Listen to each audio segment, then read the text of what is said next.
Well, you've made it to our final section, section 5. Do you ever wonder why more people don't say yes when you first ask about joining the business? There's something called the 6 stages of acceptance that I'm going to share in this section that may help to understand it. When I learned it, it helped me to understand why people didn't just join the second they heard about my business because I always thought they would or they should. Many of us go through these 6 stages as we're making our day-to-day decisions without ever really realizing it. So let's discover what the 6 stages are all about and how they can impact the thought process that is going on with our prospects. Most people don't come to a party or meet you for the first time at an event expecting to start a new business. It's why follow-up is so important so you can move prospects through the stages of acceptance. Some people will move through these stages very quickly, others will move through over time. It's why if you ask just one time whether someone might be interested in joining your team or hosting a party, you never move them through the stages of acceptance, which means they're a no. It takes multiple attempts in most cases, asking in a variety of ways to move them through these stages.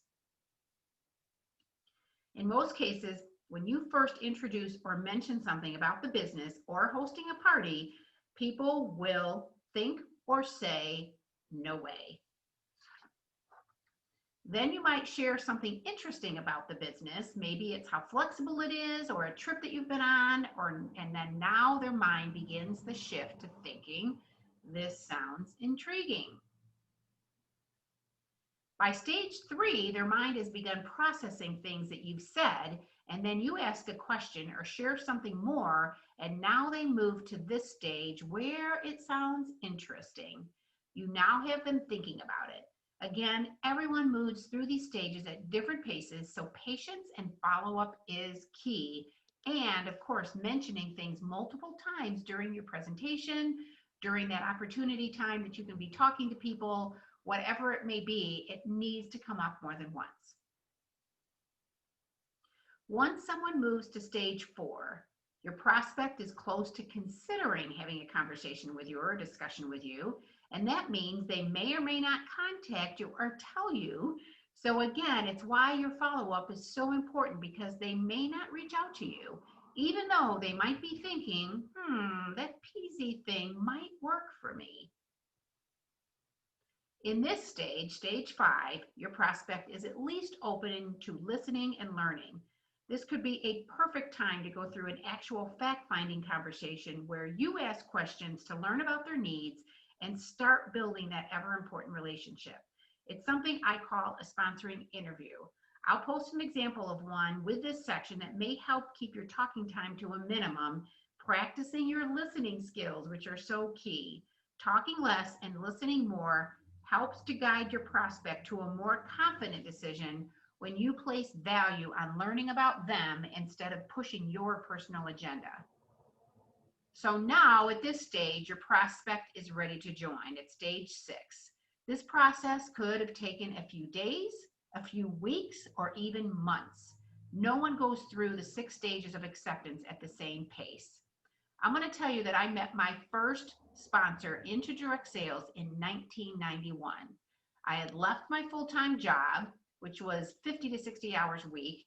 I had 2 children and decided if I was going to be home full-time, I was going to go to a parenting class to learn about being a good mom. At the end of the class, I walked out of the building and a woman by the name of Kristen walked alongside me. I'd never met her before and said, "You'd be really good at what I do." So of course I said, "What do you do?" She told me the company, and I said, "I've just left my full-time job about a month ago. I have no idea what I want to be when I grow up, but so it's just not a good time for me." And she asked the ever important question, "Do you mind if I stay in touch?" And of course I said yes. So I gave her my contact information, and she said, "I'll call you in a few months." The thing that was key about that is every 3 months she would call and she would say, "Has anything in your life changed that might allow you to look at this opportunity?" And 3 times, after 3 months, after 6 months, after 9 months, I said, "No, I'm just not ready."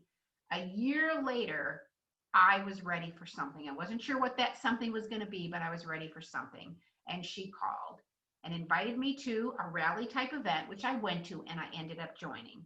Now, in that year's time, at the end of that year, I more than likely would not have picked up the phone and called her if I would have, when I was ready to really do something. I don't know if I would have done that. The fact is, during that time that she contacted me and did exactly what she said she was going to do, in the sense of contacting me every few months, I did build a relationship with her. So at the time when that year later came and she invited me to this event, I felt comfortable with her and I felt confident with her. I felt like we were starting to develop a friendship, and I went.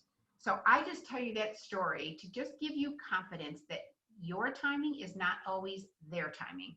And if you don't stay in contact with people and continue to reach out, offering something that is so fabulous, even if they keep telling you no, stay in touch. Stay in touch. There's never, I don't think, too many times to call someone unless they are very insistent that you not reach out to them again, and you keep doing that. That's a whole different story. But I think in most cases we're respectful of what people ask, and she would ask me every time, do you mind if I follow up with you in a few months? And I would say yes.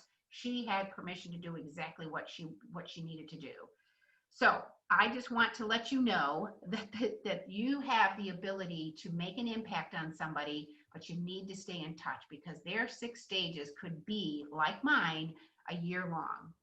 So my hope is that you will realize the importance of building your skills in all areas of your business, but specifically sponsoring, to create an income opportunity that could truly change your life.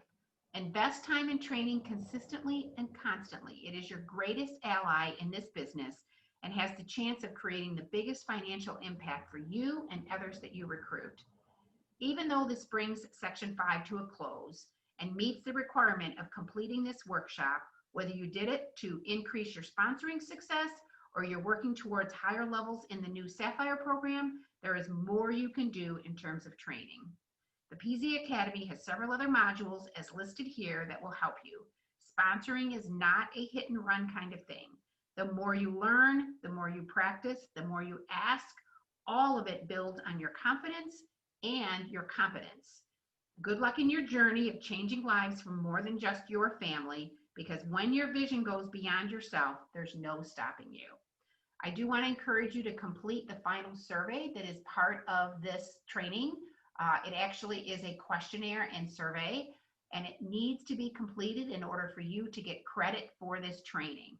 So once you have this, all your modules, all your sections completed, complete that final survey, and that's how we know you've been through this sponsoring workshop, that you can get credit for it.